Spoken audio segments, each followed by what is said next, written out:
Hi friends, it's Grace and welcome back to another video. Today I am going to be doing a video that I saw from the channel Gabby Reads. Gabby is one of my favorite booktubers, even though we don't necessarily read the same things. She is very much a horror, thriller, romance reader, so obviously I dip my toes into those things, but I do always love the video ideas that Gabby comes up with, and she did this 2023 reading survey that has, I think, 15 questions that I watched her do, and I decided that I would really like to do it myself as well, to survey my own reading. So of course I'll have Gabby's channel linked and the video, her original version of this video as well, which you should absolutely check out. But with that said, let's get straight into the questions. So the first one is, how many books did you read in 2023 and did you meet your goal?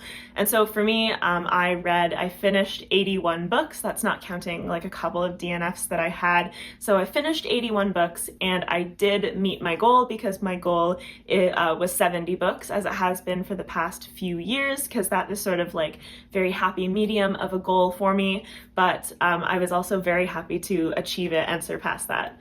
The second question is, what is your most read genre? And so this is easily fantasy for me. I have been keeping track of my stats, but I didn't update it with the last 5 or so books of the year. So out of the 81 books, I'm pretty sure it is 50 that were fantasy. So 50 that were fantasy and 31 that were everything else. So obviously it's already a majority fantasy, but if you were going to separate out the individual genres in those 31, yeah, fantasy blows everything else out of the water, which is not shocking, but is simply the facts. The next question is the longest and shortest books that you read this year. And so for this, I actually went to my year in books on Goodreads, just because I always try to put the proper edition that I'm reading into Goodreads so that it can keep track of that for me and it will let me know. And so according to Goodreads, the longest book that I read in 2023 was A Storm of Swords by George R.R. Martin, which comes in at 1,177 pages, which is not really all that shocking. That is a big book. And then the shortest book that I read was I don't even know if it counts as a novella. It's probably a short story. It was The Lord Sorcier by Olivia Atwater, which is it is part of the Half a Soul series, which the name is escaping me right now. The Regency Fairy Tales, that's what it's called. So this is sort of book 0.5 of the Regency Fairy Tales, and it's included in the back of one of the novels. So after reading, I think it was Half a Soul that it was included in. After reading Half a Soul, I noticed that this little novella was in the back of there, and then I just read it after reading Half a Soul. So that was the shortest thing that I read.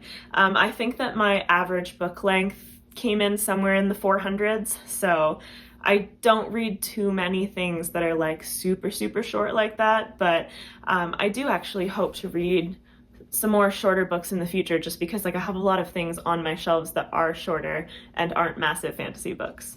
The next question on this survey is your favorite book of the year that was published in 2023. And so I have 2 for this, which are Labyrinth's Heart by M.A. Carrick and Divine Rivals by Rebecca Ross. So Labyrinth's Heart was my most anticipated release of 2023, because this is the conclusion to the Rook and Rose trilogy, and after loving the first 2 books and then being favorites for me, I was really highly anticipating this, and it was a great ending to the series. It very much it stuck the landing. It pulled together all of these intricate threads that were introduced in the series so far. I didn't like it, or I didn't love it quite as much as the second book in the series, but this was still an amazing ending. So definitely one of my top books of this year, especially books that I read that were published this year. And then the second one that I have to talk about is Divine Rivals by Rebecca Ross. If you asked me earlier in the year, I actually would have had a different runner-up, but this came in November, and I just absolutely loved this. It made me so emotional reading it, and I had such a connection with it that it definitely unseated a lot of the other books that I enjoyed that were 2023 releases. This is one of my favorite books of the year. The next question question is, what is your favorite debut book that you read in 2023? And so this is, for me at least, not books that were published in 2023, but just books that are debuts that I read this year. And so I have two for this as well. And so that is The City of Brass by S.A. Chakraborty and The Hacienda by Isabel Cañas. And so this, like The City of Brass, didn't make it onto my favorite books of the year, but that's only because I chose another book from the series that I liked more. But the fact that The City of Brass is a debut novel is just phenomenal, because I really did love this book so much. And like the world and the magic and the characters that S.A. Chakraborty built in this book are just amazing, and like they set the scene for an amazing trilogy. And then The Hacienda by Isabel Cañas is very impressive as a debut as well. I mean, in my humble opinion, like this is my favorite of the two books that I've read by her, and even though this is her debut. And so this is just like, it's my perfect like historical haunted house, like gothic novel with like some romance in there, just like a perfect combination of everything, and I loved it so much. The next question is your favorite book that you read this year that was not published this year, and so for me that has to be Fool's Assassin by Robin Hobb.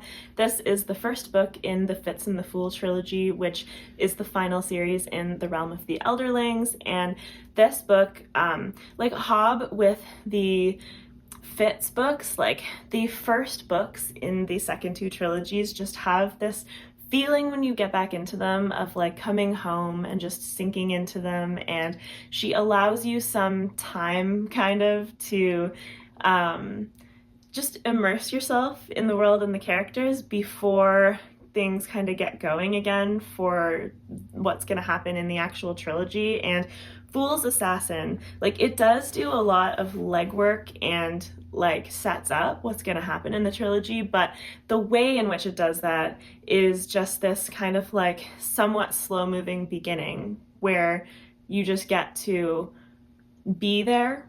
And this is a masterpiece. Like this is like basically a perfect book for me. So yeah, this is, I don't even know what year this was published. I think it was like 2015 or something, maybe earlier than that.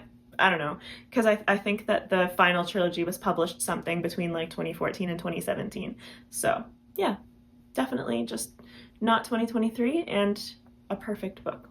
The next question is a book that lived up to the hype, and the two that I have for this are Happy Place by Emily Henry and Tomorrow and Tomorrow and Tomorrow by Gabrielle Zevin.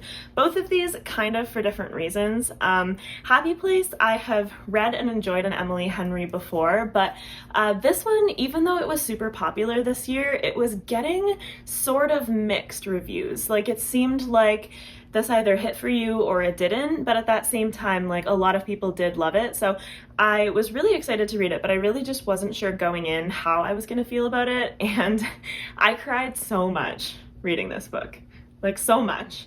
So it definitely lived up to the hype for me. It worked very well.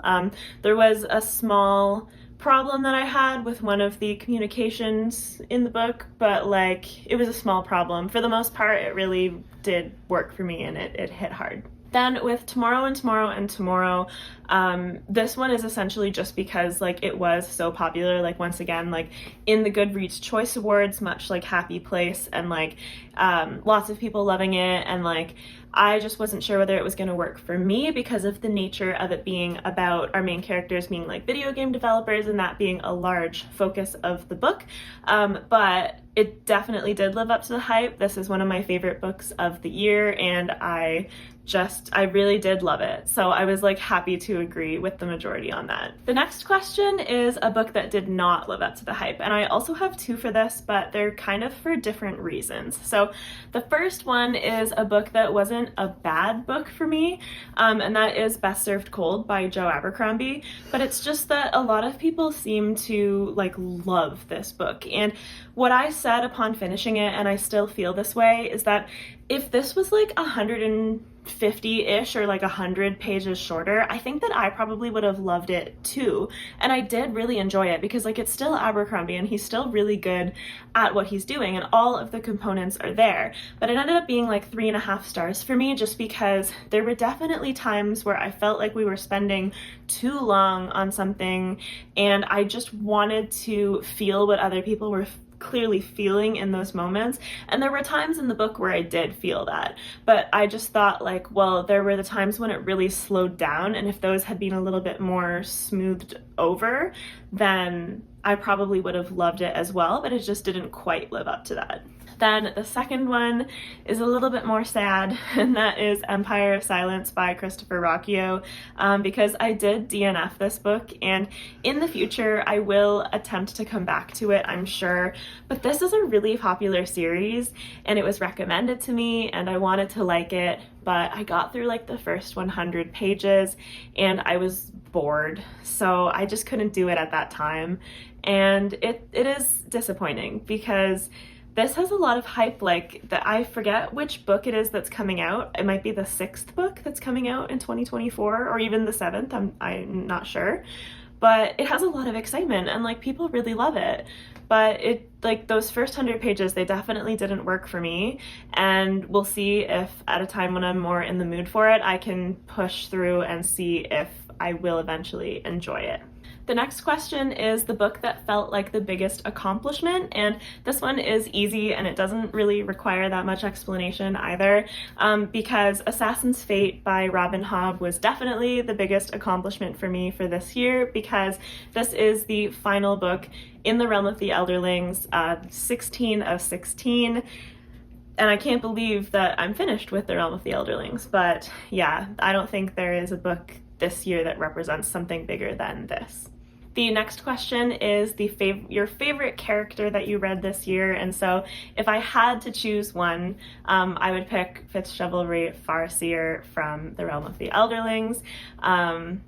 Like after going on such a long journey with Fitz, I think that he is truly one of the best characters in fantasy. Like I have been immersed in following him for so long, so many books and so many years in world, that it's just crazy to think of the depths that you learn that character. And then the two others that I wanted to mention were Ren from the Rook and Rose trilogy and Nari from the Daevabad trilogy, because they are both incredible as well, and I loved reading about them. The next question is your least favorite characters of the year, and unfortunately, even though The Hacienda by Isabel Cañas is one of my favorites of the year, her other book, Vampires of El Norte, has one of my least favorite characters of the year, and that was our main character, Nina. Honestly, she just kind of drove me up the wall throughout my reading experience. I was not a fan of the way that she acted. Like, it ruined the romance elements for me, and it kind of just like made me a little bit exasperated anytime that we were in her head. There were things that I liked about her, but her overall, it was sort of like a game playing mentality, like with the romance and with the communication and like going back and forth and like not having any like strong principles. Like, I don't know, it was just the type of character that I did not enjoy reading about. And then the other thing that I put down was the couple from The X-Hex by Erin Sterling. Honestly, The X-Hex overall just turned out to not be for me, but the couple in that book, like, they were driving me crazy because they had a problem to solve, but instead of like balancing the development of the romance with the solving of the problem and the mystery, I feel like Erin Sterling just stopped the book for a while. And like, I know that it is the author doing this, but like the characters stopped, knowing that they had a pressing problem, and basically just like had sex for a lot of the book. And then in the final like 50 to 75 pages were like, oh yeah, by the way, we do actually need to solve like the plot that we set up. So those characters drove me crazy. I did not like that at all. The next question is the most shocking book / moment, and I didn't really have one for this, so I defaulted to a moment that, like, if you want to be technical, was not really shocking for me because it was a reread. But I just decided to go with The Red Wedding from A Song of Ice and Fire because I don't think there's been a more shocking turn of events in like most fantasy series than that sequence. And to be fair, I didn't remember when in the book it happened, so getting to that point was it was still impactful even the second time, even knowing that it was coming. Okay, the next question is your favorite couple or your OTP from this year. And so I have three for this, three couples that I really, really enjoyed. The first of those is Dora and Elias from Half a Soul. The second couple that I wanted to shout out, even though this was a reread, was Ota and Kian from the Long Price Quartet. Honestly, just what a sweet and like just deep emotionally resonant like relationship. I love them so much and what he does with them in this series. And then finally, I really loved Ivy and Roman from Divine Rivals as well. The next question is the best written book you read this year. And so honestly, I cheated a ton on this answer because like I don't know how to pick between these because they're all so different, but I have the Fitz and the Fool trilogy by Robin Hobb because like Robin Hobb is one of the best writers in fantasy and like that I've read, and the Fitz and the Fool trilogy was just, it was incredibly written because she had to wrap up so much of her world and the story that's been going on for so long, but she also did it in just kind of like classic Hobb fashion where it's very immersive and emotional. Like her writing just really works for me and I really, really enjoy her style. And then the other two books that I have down here are Augustus by John Williams and This Is How You Lose the Time War by Amal El-Mohtar and Max Gladstone. And both of those books are actually written in letters. And I just think that's a super interesting way to approach a book. But like the books are very different from each other. But in Augustus, it is incredible the talent that John Williams has in writing from like letters from the perspectives of all these historical and political figures and like getting into their heads and expressing themselves like the way that they would based on research and like creative liberties. And then This Is How You Lose the Time War is just like a much more abstract and like romantic take on it, and the writing is like poetic and beautiful and descriptive, and it kind of gives you this like fuzzy vibe of like knowing what's going on but not really being grounded. It's more about like the imagery and the like flowing flowery descriptions and just like the beautiful writing, I guess. So they're all books that I wanted to shout out for being like the best written books that I've read this year. The next question was kind of tough. It was the book that you pushed the most people to read in 2023, and so I'm sure there are books that I have talked about a bunch on the channel that a few people have picked up or that has been put on their radar, but what I ended up putting down, because Ben reminded me, was The Long Price Quartet by Daniel Abraham, because we hosted a read-along of that series on our Discord server, and so it really does make the most sense because there were a bunch of people that took that as their opportunity to join in and read the series. So there were definitely a lot of people that were motivated to read it because of us this year. Okay, the next question is your favorite book cover of the year. And so the three books that I wanted to highlight for this were The Spear Cuts Through Water by Simon Jimenez, Tomorrow and Tomorrow and Tomorrow by Gabrielle Zevin, and The Hacienda by Isabel Cañas. I think that all of these are absolutely gorgeous. The next question is your favorite book to screen adaptation, and to be honest, while this is a great adaptation, it is also by default because the only book to screen adaptation that I've watched this year is Heartstopper, and we still actually need to finish the second season. I was really enjoying it, but we did not finish that second season. So I have read up to volume 3 of the graphic novels, and I need to continue on with 4 and 5. But yeah, that's the only one I've watched, and it is very sweet, and I loved the first season and was enjoying the second season as well. The next question is, what book made you cry the most? And these are two books that I have already mentioned in this survey. The first one is Assassin's Fate by Robin Hobb, which is not shocking. All of that built up emotion and the resolution of the series and the climax and all of those emotional moments that happened. They definitely got a lot of tears out of me. And then the other one is Happy Place by Emily Henry, because yeah, I really just cried so much reading that book. Might have been the time I read it, but I really I related to the main character a lot, and it just hit me a lot. The next question is, what book made you laugh the most? And this is kind of a tough one because I don't really read comedic books a lot of the time, but the one I'm actually choosing for this based on my memory of it is The Heroes by Joe Abercrombie, because Abercrombie just has that kind of style where the humor is not necessarily overt, he's not necessarily making a joke, but there are some really funny things in his books in terms of it just being part of the scene or part of the way things are, or the way that someone talks or acts, but it's just funny. So I seem to remember being entertained and laughing during The Heroes.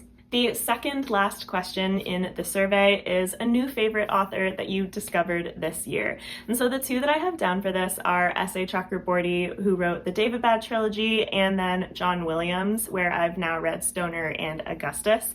And I've read plenty of other authors this year that are favorites for me, but when I looked back at my reading for 2023, I realized that those authors were already favorites before this year. So S.A. Chakraborty and John Williams were authors that specifically I read them for the first time this year, and now they have solidified themselves as some of my favorite authors. And then the very last question in this tag or survey is, what is the best nonfiction book that you read this year? And definitely the best nonfiction book that I read this year was Chernobyl Prayer by Svetlana Alexievich, and this is of course about Chernobyl, but Svetlana Alexievich was a writer and a journalist, and basically went and collected stories from all sorts of people that were affected by Chernobyl and the disaster, and just kind of collected them in here.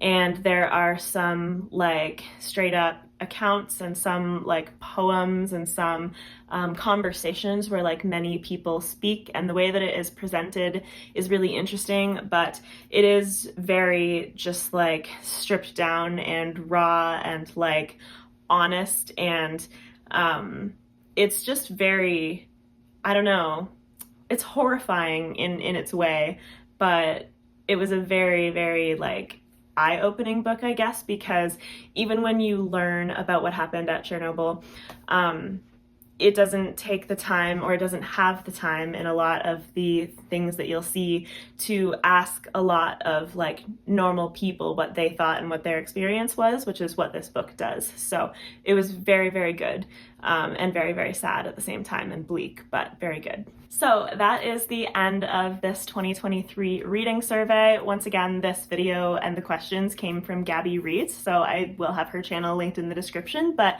I definitely thought that it was really interesting to answer these questions and to think about how each one, how I felt about it and what books fit in it, or characters, or what have you. So I had a good time answering the questions, and I hope that you enjoyed listening to my answers and listening to me talk about some of this stuff.